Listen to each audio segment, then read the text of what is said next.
อาจารย์ดีใจนะ3 วันที่ผ่านมานะมีโยคีเข้ามาปฏิบัติอย่างน้อย20-30 วันก่อนนี่50 กว่าคนเดี๋ยววันนี้เราได้มาปฏิบัติในโครงการที่เราระลึกถึงวัน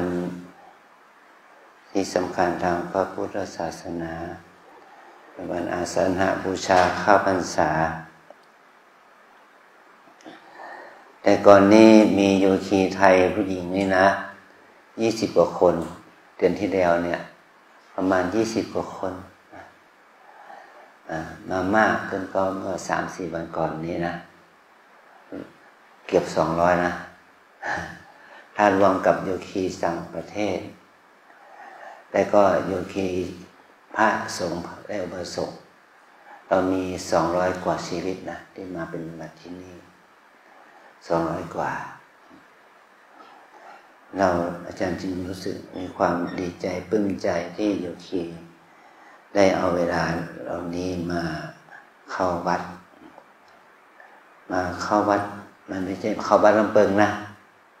มาเข้าวัดจิตวัดใจตัวเองเนาะมาเข้าวัดบุญกุศลของตัวเองเนาะมาเข้าวัดมาวัดใจของเราวัดจิตวัดใจของเราวัดกุศลบุญแก่เราของเรานะ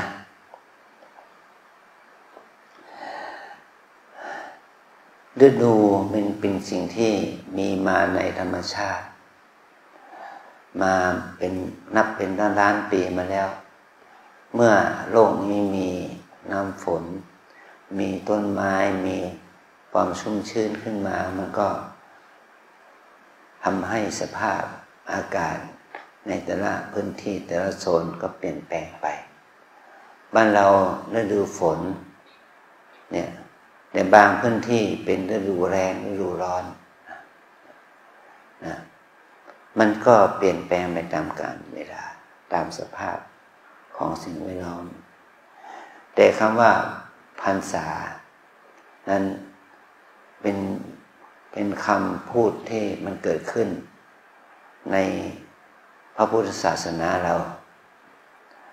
ฤดูฝนมันมีมาแล้วเป็นกี่ล้านปีมาแล้วเนาะแต่ว่าเราเรียกว่าพรรษาเพราะว่าพระพุทธเจ้านั้นทรงบัญญัติตามความเห็นของชาวบ้านว่าภิกษุเกิดขึ้นแล้วก็ได้ออกไปเผยแพร่ธรรมในฤดูกาลฤดูฝนบ้างฤดูหนาวบ้างฤดูร้อนบ้างฤดูร้อนฤดูหนาวมันก็ไม่เป็นปัญหามันเป็นปัญหาที่ฤดูฝนนี่แหละเมื่อมีฤดูฝนชาวบ้านก็ปลูกพืชปลูกข้าวแต่พระท่านก็เดินทางไปเผยแพร่ธรรมไปเหยียบย่ำข้าวกล้าเขาเพราะว่าอะไรเพราะว่ามันลื่นนะมันมีขี้ดินขี้โคลนมีฝนตกมันลื่นมันก็เผลอไปเหยียบต้นข้าวต้นกล้าของชาวบ้านเขาตำหนิเอานะสมณะสักยะบุตรเนี่ยไม่รู้จักฤดูกาลเวลาเดินเหินไปเรื่อยแม้แต่นกแต่สัตว์เขายังในฤดูฝนมันยังทำดวงทำรังเลยนะนักบวชต่างศาสนาเขายังพักเลยแต่สมณะสักยะบุตรทำไมต้องเดินไปนั้นไปนี่ทำให้เขากล้าเล่นนาเขาเสียหายเนี่ยพระสงฆ์ได้รับความคำกล่าวหานินทาตำหนิอย่างนี้ไปเฝ้าพระพุทธเจ้าว่าชาวบ้านเขาตำหนิพระองค์ก็เลยอนุญาตให้ภิกษุจำพรรษาเรียกว่าจำพรรษาจำในช่วงฤดูฝน3 เดือนเนี่ยแล้วจำแล้วมันก็ไม่ทำอะไรจำเฉยๆก็ไม่ได้จะต้องทำกิจในการที่จะอบรมสั่งสอนกันหรือว่าทำกิจที่อบรมสั่งสอนศรัทธาญาติโยมพุทธศาสนิกชนที่มาหาพระในช่วงที่พระไปไหนไม่ได้เนาะ3 เดือนเขาก่อนนั้นจำพรรษาก็ทำไปเรื่อย ใต้ต้นไม้จำในโอ่งจำในถ้ำในเงื่อมหินไปตามเรื่องแต่ตอนหลังพระองค์ว่าจะต้องมีเสนาสนะที่มั่นคงถาวรป้องกันฝนป้องกันลมป้องกันได้เนี่ยชาวบ้านที่นิมนต์พระจำพรรษาก็ต้องสร้างกุฏิสร้างที่พักทางศาลาเป็นที่พักของพระสงฆ์ถ้าสร้างถาวรมันก็ดีเนาะถ้าสร้างชั่วคราวมันก็ปี2 ปีมันก็พังแล้วมันจึงกลายมาเป็นระบบวัดมาจนถึงทุกวันนี้ว่าสถานที่พักที่นี่ปีนี้ปีหน้าก็ต้องสร้างสถานที่นี้เอาพื้นฐานเก่ามีเขตมีพื้นที่มีห้องน้ำห้องท่ามีกุฏิศาลาที่ไหนก็สร้างให้มันคงบูรณะปฏิสังขรณ์ขึ้นมาจนสุดท้ายก็กลายเป็นวัดกลายเป็นอารามกลายเป็นสถานที่ที่ไปอยู่อาศัยของพระเนี่ยแล้วพระองค์ก็ทรงให้ภิกษุจำพรรษา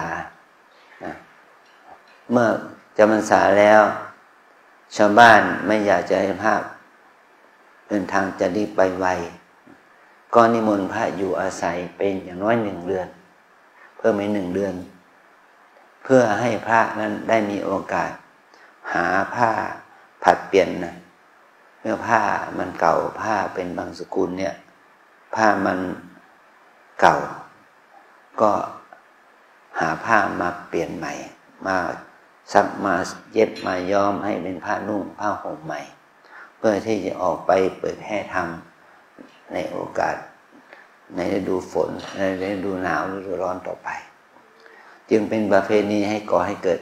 ประเพณีถวายผ้ากฐินเกิดขึ้นนี่เป็นเงื่อนไขเหตุปัจจัยว่าถ้าไม่มีผ้ากฐินจะต้องถวายผ้าจำนำพรรษาแก่พระสงฆ์พระจำนำพรรษาเป็นผ้าผัดเปลี่ยนให้แก่พระสงฆ์ก่อนที่จะเดินทางนั่นแหละถ้าเราทั้งหลายรู้จักวัตถุประสงค์ของพระพุทธองค์ก็รู้เหตุปัจจัยที่เราจะต้องทำหน้าที่ของเราก็คือหันมาหาพระศาสนาคือพระรัตนตรัยแล้วว่าหันมาหาพระศาสนาในยุคเก่าโบราณก็คือว่าพระอยู่ที่ไหนก็ไปหาชั้นที่นั่นเพื่อบำรุงด้วยปัจจัย4แล้วก็ฟังธรรมเป็นเหตุให้เกิดกระบวนการอุบาสกอุบาสิกาดูแลพระสงฆ์มาจนถึงทุกวันนี้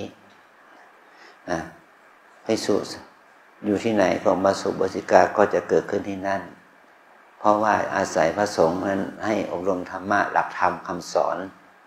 แก่อุบาสกอุบาสิกาเหล่านั้นนะก็ทำให้พุทธบริษัทมั่นคงขึ้นเป็นบ้านเป็นหมู่บ้านเป็นชุมชนเป็นนิคมเป็นบ้านเป็นเมืองขึ้นมาแล้วบ้านเมืองนั้นก็เป็นบ้านเมืองที่เป็นชาวพุทธเกิดขึ้นนี่แหละมันเหมือนกับชุมชนเล็กๆก่อนเหมือนกับว่าเรา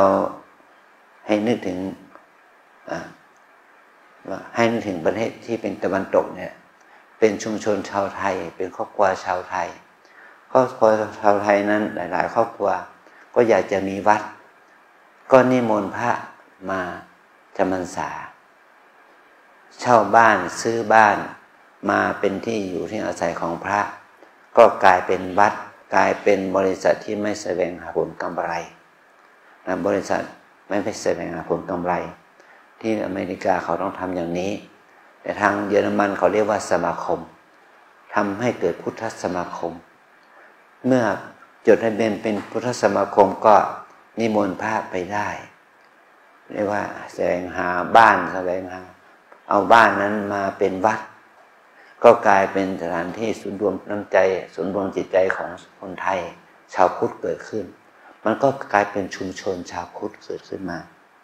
ทำให้วัดทำให้ศาสนาเกิดขึ้นในชุมชนนั้นอันนี้คือความเปลี่ยนไปของสังคมนะเราถือว่าการเผยแพร่ศาสนานั้นก็อยู่ที่อุบาสกอุบาสิกาก่อนณปัจจุบันนี้นะถ้าไปต่างประเทศเนี่ยก็ถ้าไปโดยที่ ไม่มีผู้รับรองก็ไปไม่ได้ต้องมีชาวพุทธรับรองนะชาวพุทธต่างประเทศก็ตามชาวพุทธที่เป็นชาวไทยก็ตามต้องรับรองเมื่อชาวพุทธเหล่านั้นรับรองแล้วก็ต้องแสวงหาที่อยู่ที่อาศัยให้พระที่ไปเผยแพร่ธรรม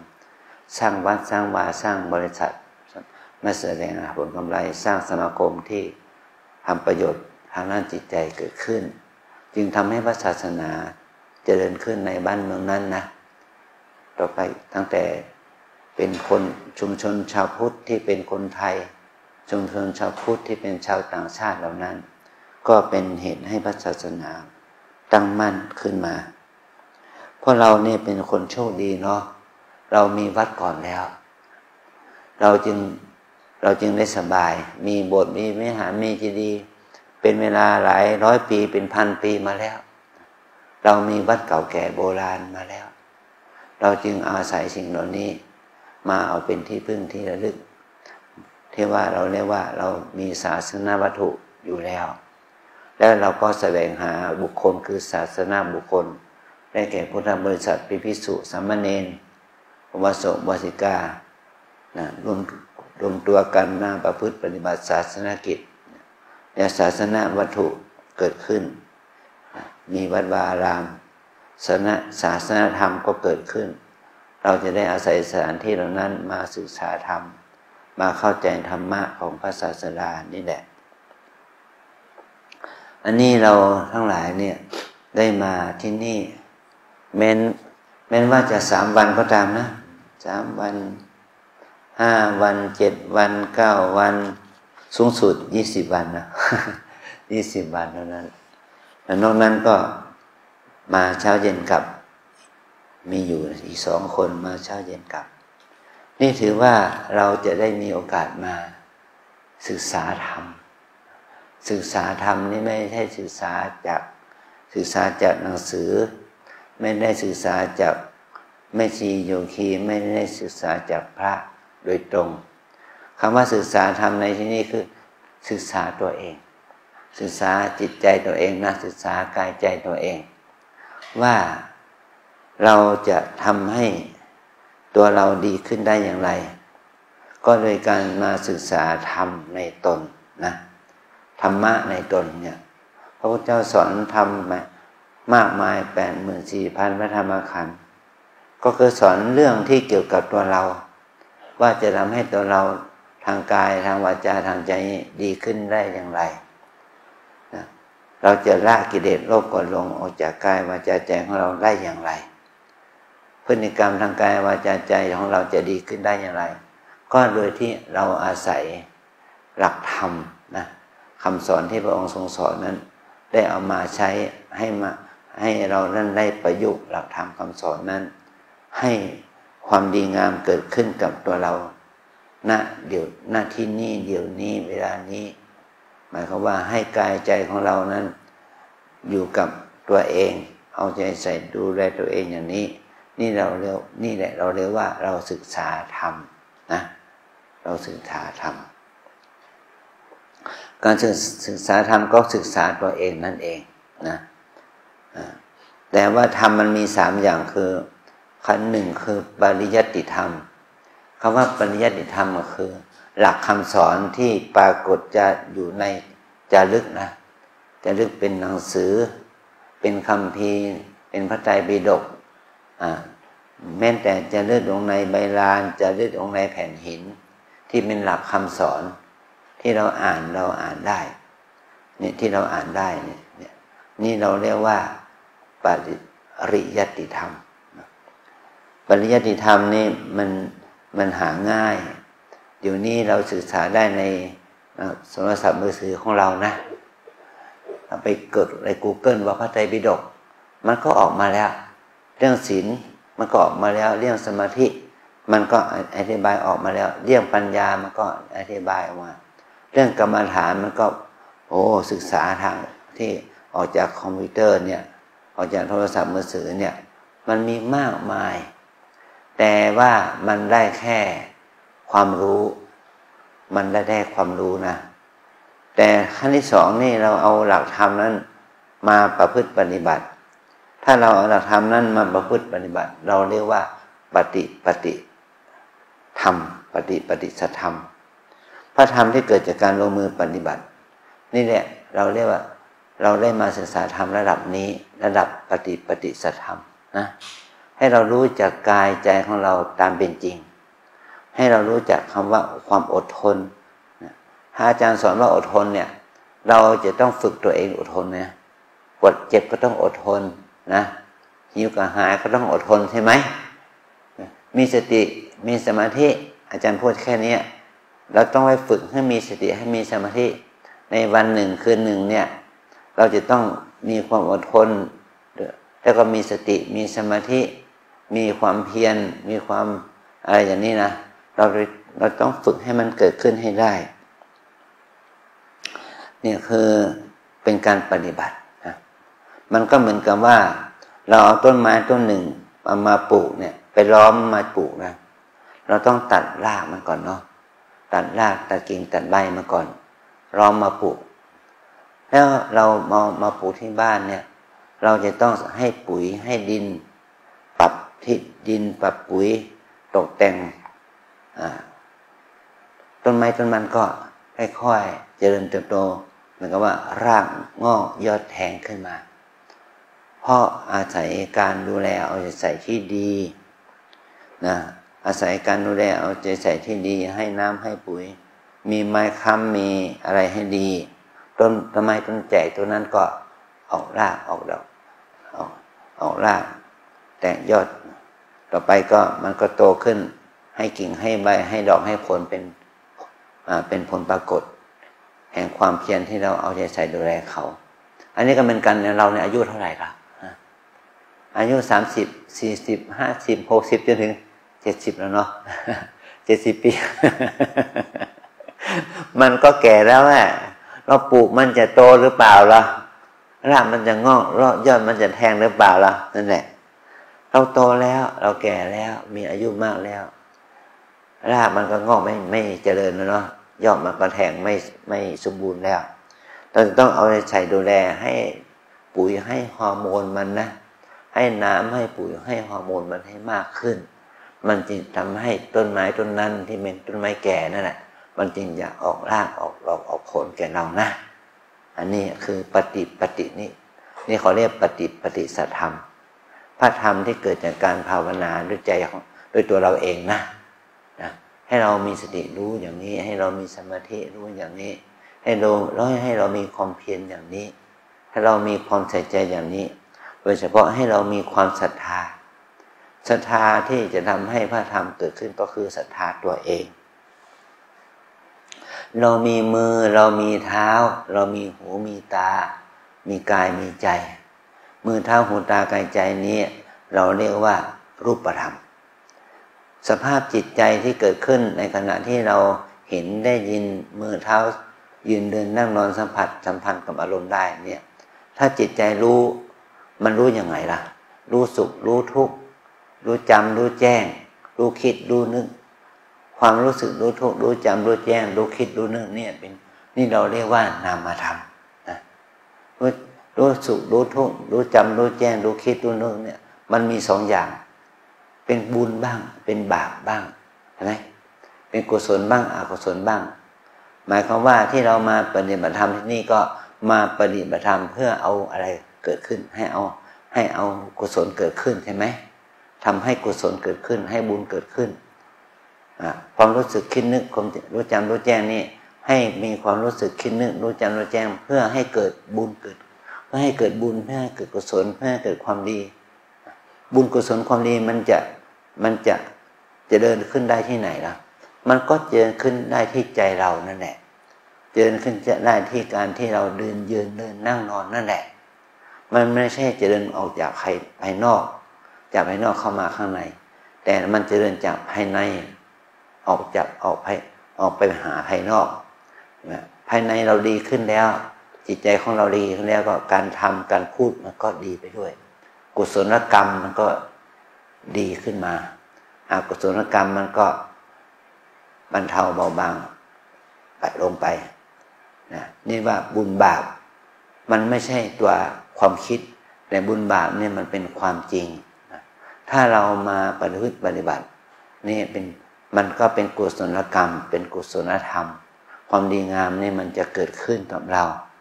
แม้ว่าเราจะอยู่ในฐานะภาวะไหนอยู่ที่วัดที่บ้านที่ไหน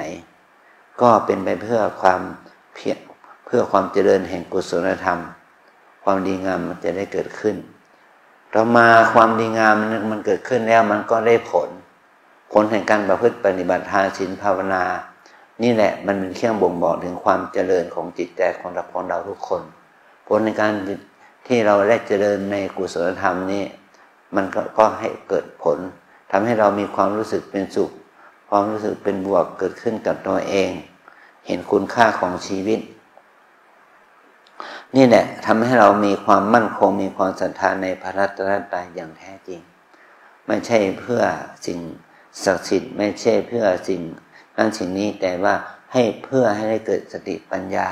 เอาสติปัญญามาบริหารชีวิตจิตใจของเราให้มีความรู้ความเข้าใจในกฎแห่งชีวิตว่าชีวิตทุกคนเนี่ยมันเป็นของไม่เที่ยงเป็นทุกข์เป็นอนัตตาถ้าเราเข้าใจความเป็นของไม่เที่ยงเป็นทุกข์เป็นอนัตตาอย่างนี้นั่นแหละจะทำให้เรานั้นปล่อยวางกิเลสอกุศลลงไปได้นี่คือเราเรียกว่าปฏิเวทธรรมปฏิเวทแปลว่าการอย่างรู้นะ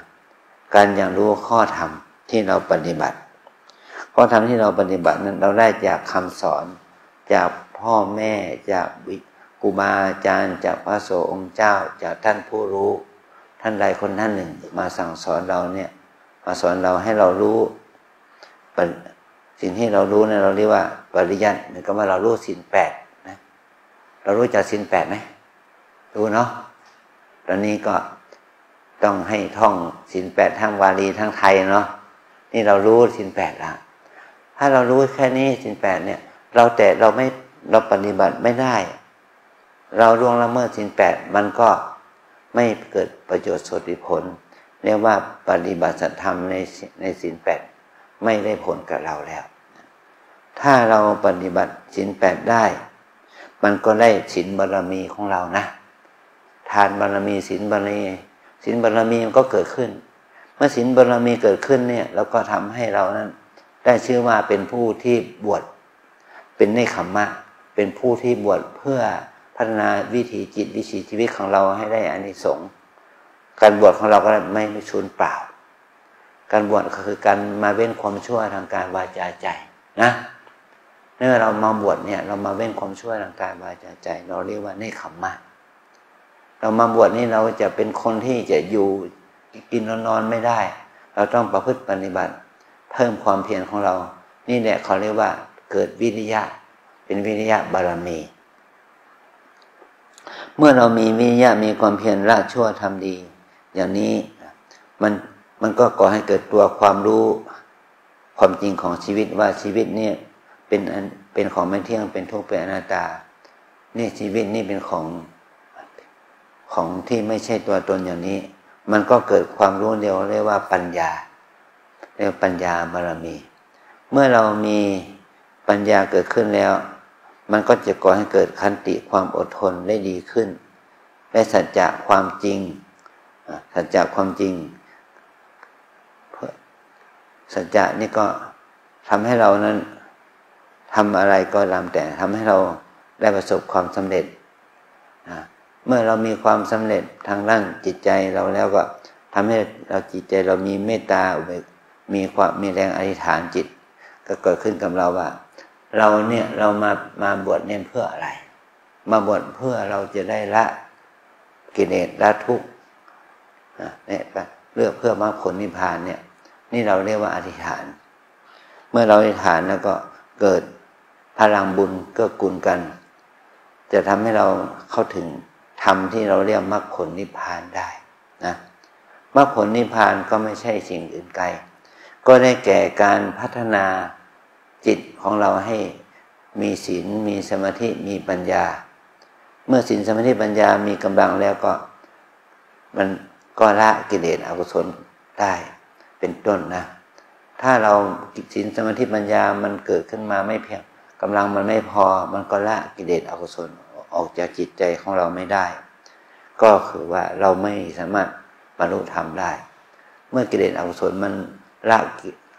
ออกไปจากได้มันก็เหมือนกับว่าได้บรรลุธรรมได้มรรคผลนิพพานเป็นที่สุดแก่เราได้นะมันก็ไม่ใช่ว่าสิ่งเหล่านี้ไม่ใช่ว่าเป็นสิ่งที่เป็นไปไม่ได้มันเป็นสิ่งที่เป็นไปได้ถ้าเราได้ฝึกมันจริงๆให้เรามีความคิดที่ถูกมีความศรัทธาในทางที่ถูกที่อาจารย์ไปเทียบเหมือนกับว่าเราลองต้นไม้มาปลูกใช่ไหมอาศัยมันมีรากมีเชื้อมีปุ๋ยมีฮอร์โมนที่ดีมันจึงออกดอกออกผลได้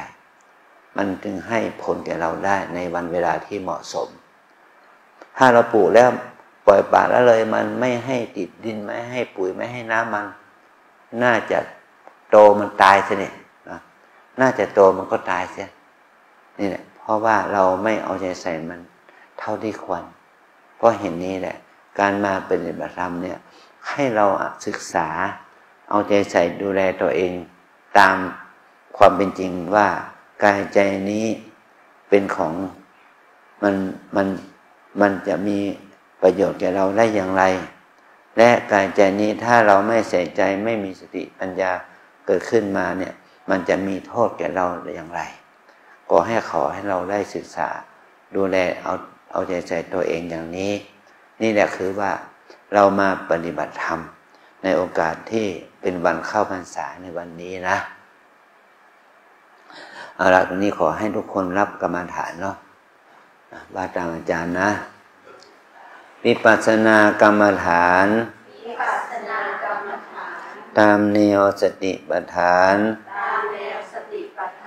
มีสี่อย่างหนึ่งกายสองเวทนาสามจิต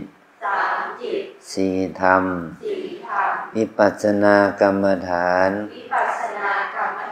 ตามแนวสติปัฏฐานมีสี่อย่างหนึ่งกายสองเวทนา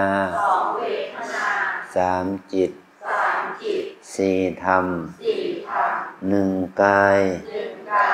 สองเวทนาสามจิตสี่ธรรมวิปัสสนากรรมฐานตามแนวสติปัฏฐานมีสี่อย่างหนึ่งกายสองเวทนาสามจิตสี่ธรรมกายเวทนาจิตธรรมสาธุจำได้ไหมมีหนึ่งคืออะไรเนาะสองสามสี่นี่จำไว้นะว่าวิปัสสนากรรมฐานหมายถึงว่ากรรมฐานหมายถึงว่าการงานของจิตนะกรรมะแปลว่าการกระทำฐานะแปลว่าที่ตั้งแห่งการกระทำวิปัสสนาแปลว่าการที่ตั้งแห่งการกระทำเพื่อให้เกิดปัญญาเห็นแจ้งที่ตั้งแห่งการกระทำเพื่อให้เกิดปัญญาเห็นแจ้งนะมีแนวทางปฏิบัติอยู่สี่อย่างคือหนึ่งให้มีสติอยู่กับกายสองให้มีสติอยู่กับเวทนาสามให้มีสติอยู่กับจิตสี่ให้มีสติอยู่กับธรรมท่านแสดงถึงสติตัวเดียวแต่ตามความเป็นจริงนะมันไม่ได้มีสติตัวเดียวต้องมีสมาธิด้วยต้องมีความเพียรด้วยต้องมีศรัทธาด้วยต้องมีสัมปชัญญะมีปัญญาด้วยมีปัญญามีความเพียรมีสติมีสมาธิแล้วก็มีศรัทธาต่อการกระทำท่านยกเอาสติเป็นหลักเป็นหัวใจสำคัญนะสติเป็นไปในกายก็เหมือนกับว่าเรากราบสติปัฏฐานการเดินจงกรมการนั่งสมาธิเดินอย่างมีสตินั่งอย่างมีสตินะแม้ว่าเราจะเดินมาตั้งแต่เด็กจนถึงเดี๋ยวนี้แข้งขาเราก็เดินได้ดีเนาะแต่เราเดินไม่มีสติเดินไม่เป็นบุญแต่ตอนนี้เราเดินอย่างมีสติเดินเป็นบุญนะแต่ก่อนเดินธรรมดาทั่วไปเราไม่มีสติยกตัวอย่างกับว่าเราตื่นขึ้นมาเนี่ยเราลงจากเตียงเนี่ยเราไปเข้าห้องน้ำเนี่ยถามจริงๆเถอะโยคีเอาเท้าซ้ายไปก่อนเอาเท้าขวาไปก่อนเช้าเนี่ยเข้าแรกรู้ไหม ไม่รู้นี่แหละเราตอนนี้เรามาอยู่นี่เราต้องพยายามฝึกให้มีสติอยู่กับขวาย่างหนอซ้ายย่างหนอใช่ไหมฝึกให้อยู่กับเท้าตามเป็นจริงเราก้าวเอาขวาก้าวไปหรือว่าเอาซ้ายก้าวไปก็ให้ฝึกอย่างนี้นะหายใจเข้าหายใจออกนะเราหายใจทั้งหลับทั้งตื่นเนาะทั้งตื่นอยู่ก็หลับทั้งหลับถึงตื่นเนี่ยตื่นทั้งหลับเนี่ยเราหายใจทุกวินาทีนะทุกนาทีเรารู้ไหมว่าเราหายใจเข้าเนี่ยเราหายใจออกเนี่ยเราไม่รู้นะเรารู้ไหมว่าแต่เราไม่รู้ว่าเราหายใจเข้าเนี่ยหายใจเข้าเป็นพองหรือเป็นยุบได้ตอนนี้เรามาฝึกว่าหายใจเข้าเป็นท้องพองหายใจเข้าก็ให้รู้ถึงท้องพองหายใจออกให้รู้เป็นท้องยุบเนี่ยนี่เป็นการฝึกเพื่อให้เรามีสติไม่ใช่หายใจเลี้ยงกายเฉยๆเนาะเราหายใจเลี้ยงชีวิตเลี้ยงจิตของเราด้วยนะพองหนอยุบหนอเนี่ยให้เรารู้ถึงการหายใจเข้าออกตามเป็นจริงเนี่ยอันนี้คือสติอยู่กับกายในเบื้องต้นฝึกท่านจะแนะนำเราแค่นี้ก้มเหยียดก้มเงยล้างหน้าแปรงฟันบ้วนปากกินข้าวก็ให้มีสติในการกำหนดในการกำหนดในการยกท่ายกช้อนตักอาหารนะจับเอามือจับแก้วมาดื่มก็ให้เรามีสติถ้าเราฝึกอย่างนี้เขาเรียกว่าตั้งสติอยู่กับกายนะ2ตั้งสติอยู่กับเวทนาเหมือนกับว่าเรานั่งอยู่เนี่ยปวดเจ็บเหน็บชาเกิดขึ้นไหมเดี๋ยวนี้เกิดขึ้นไหมเกิดเนาะปวดเจ็บชาเหน็บเมื่อยขบมันก็เกิดขึ้นให้เรามีสติกำหนดอาการปวดเจ็บเหน็บชานั้นเช่นเดียวกันปวดเนาะเจ็บเนาะชาเนาะเมื่อยเนาะอย่างนี้นะดีใจเสียใจก็เป็นเวทนาทางจิตหัวเราะร้องไห้ก็เป็นเวทนาทางจิตสุขทุกข์เนี่ยเป็นเวทนาทางจิตให้เรามีสติกำหนดจิตความคิดอันที่3คือมีสติกำหนดจิตคือความคิดเมื่อเรามีการเดินการนั่งเนี่ยเรามีสติไหมเรามีสติก็จะทำให้เราไม่คิดฟุ้งซ่านแต่ถ้าเราเผลอจิตใจมันฟุ้งซ่านโลภโกรธหลงไปตามอารมณ์ที่มากระทบสัมผัสความทรงจำเก่าๆใจมันคิดนี่พระองค์ได้ตรัสไว้ในสติปัฏฐานสูตรว่าจิตมีราคะก็ไม่ให้รู้ว่าจิตมีราคะจิตมีโทสะก็ให้รู้ว่าจิตมีโทสะจิตมีโมหะก็รู้ว่าจิตมีโมหะจิตหดหู่ก็ว่ารู้ว่าจิตหดหู่จิตฟุ้งซ่านก็รู้ว่าจิตฟุ้งซ่านอย่างนี้นะเมื่อเราภาวนาแล้วจิตมันไม่ได้อยู่กับปัจจุบันอย่างเดียวมันคิดไปสู่เรื่องนั้นเรื่องนี้กังวลไปสู่เรื่องนั้นเรื่องนี้จิตเราก็มีความเศร้าหมองโรคโกรธหลงเกิดขึ้นให้เรามีสติรู้ว่าจิตคิดถ้ามันคิดขึ้นมาก็คิดหนอโรคหนอโกรธหนอฟุ้งซ่านหนอรำคาญหนออย่างนี้นะเมื่อเรากำหนดแล้วก็มันไม่ใช่กำหนดครั้งเดียวหายนะ3 หน 5 หนก็กำหนดไปถ้ามันไม่หายก็นาที2 นาทีก็ให้กำหนดไปถ้าเรากำหนดรู้ตามเป็นจริงในสิ่งที่มีอยู่จริงอย่างนั้นนี่เราเรียกว่าเป็นการเจริญสติเป็นการเจริญวิปัสสนากรรมฐานนะอันที่4ตั้งสติอยู่กับธรรมกายเวทนาจิตธรรมคำว่าธรรมนี่หมายความว่าสิ่งที่เกิดขึ้นกับจิตนะหมายความว่าเราทุกคนมาที่วัดลำเพิงเนี่ยเราไม่ได้เอาตาหูจมูกลิ้นกายใจที่เราใช้ที่บ้านมาอย่างเดียวแต่จะต้องเอาตาหูจมูกลิ้นกายใจที่เราใช้กับตัวเรานี่เอามาเห็นเอามาได้ยินเอามาได้กลิ่นได้รสได้สัมผัสในที่วัดหน้าที่ในวัดนี่เหมือนกันนะตาเห็นดีชอบไหมชอบเนาะตาเห็นไม่ดีไม่ชอบกลัวเห็นบุ้งเห็นนอนก็กลัวเห็นมดเห็นแมลงก็กลัวนะตาเห็นหูได้ยินเสียงดีหรือไม่ดีเพราะเราอยู่บ้านเนี่ยเราได้ยินเสียงทางหูเสียงนกเสียงกบเสียงเขียดร้อง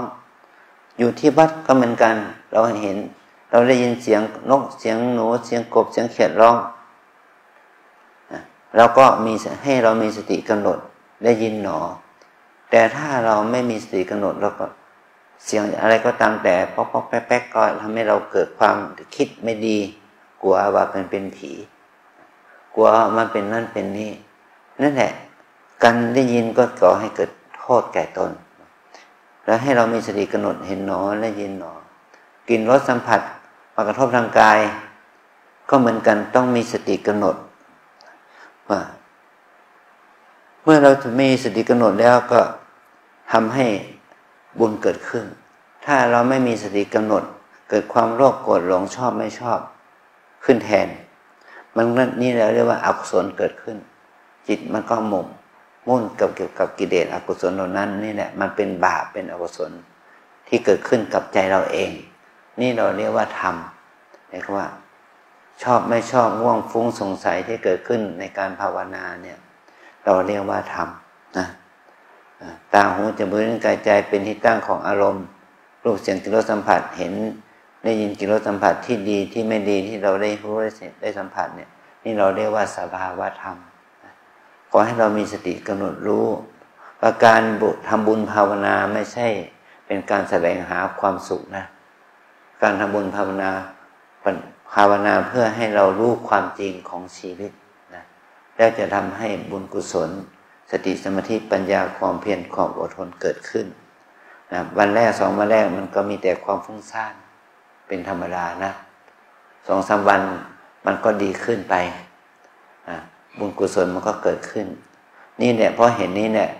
เราจึงให้โยคีใหม่ทำกิจกรรมตอนสายก็ต้องมาฟังโอวาทคำแนะนำตอนเย็นก็ต้องมาฟังโอวาทคำแนะนำไม่ต้องปฏิบัติเองให้ปฏิบัติรวมกลุ่มกันไปก่อนแต่โยคีเก่าท่านรู้แล้วท่านก็ปฏิบัติเองได้ปฏิบัติด้วยตัวของตัวเองได้15 นาทีเดิน15 นาทีนั่งนะวันหนึ่งตั้งแต่เช้านี้ถึงพรุ่งนี้เช้าให้เราเอาเวลาเหล่านี้มารวมกันให้ได้วันละอย่างน้อย6 ชั่วโมงในการเดินจงกรมนั่งสมาธิอันนี้จะเป็นผลดีแก่โยคีนะขอเรียกว่ากินน้อยนอนน้อยพูดน้อยเนาะให้ปฏิบัติให้มากการปฏิบัติธรรมนี่เป็นการลงมือทำด้วยตัวเราเองการปฏิบัติธรรมมันจะได้%เท่าไหร่มันก็อยู่ที่พฤติกรรมของเราเองเราจะมีความเพียรมากน้อยแค่ไหนมันก็เป็นบุญกุศลของเราเองเป็นบารมีของเราเองนะลูกนะขอให้ได้ประพฤติปฏิบัติตนอย่างนี้การทำความดีมันจะได้เจริญงอกงามขึ้นในจิตตสันดานของเราจนกลายเป็นอุปนิสัยเป็นบารมีแก่ตนแก่เพื่อให้เรานั้นได้เข้าถึงความดับทุกข์เพื่อพระผลนิพพานเป็นที่สุดจงบังเกิดผลแก่พวกเราทั้งหลายจงทุกข์ทั่วหน้ากันด้วยเทอญ